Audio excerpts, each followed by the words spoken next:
বন্ধুরা, একটি জঙ্গলে অনেকগুলো পেঁপে গাছ ছিল।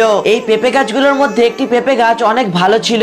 একদিন একটি কাক এই পেঁপে গাছটির কাছে গিয়ে বলে, ভাই, আমার কিছু মেহমান এসেছে, আপনি কি তাদেরকে কিছুদিনের জন্য আপনার ঘরে থাকতে দেবেন? তখন পেঁপে গাছটি বলে, ঠিক আছে, তুমি থাকতে পারো, তবে আমার ঘরটি দয়া করে নোংরা করবে না। কিন্তু এরপর কিছুদিন থাকার পর কাকের মেহমান ঘরটিকে নোংরা করে চলে যায়। আর এটা দেখে পেঁপে গাছটি অনেক বেশি কষ্ট পায় এবং কাকটিকে তার ঘরটি পরিষ্কার করে দিতে বলে। তখন লোভী কাকটি বলে, আমার কাজ তো শেষ, এবার তুমি তোমার ঘরটি পরিষ্কার করে নাও। আর এটা বলে সে ওখান থেকে চলে যায়। এরপর কিছুদিন পর হঠাৎ করে অনেক জোরে ঝড় বৃষ্টি নামে। সবগুলো পাখি তাদের নিজের ঘরে আশ্রয় নিয়েছিল, কিন্তু কাকের কোনো ঘর ছিল না। আর কাকটির বৃষ্টিতে ভিজে ভিজে অবস্থা খারাপ হয়ে গিয়েছিল।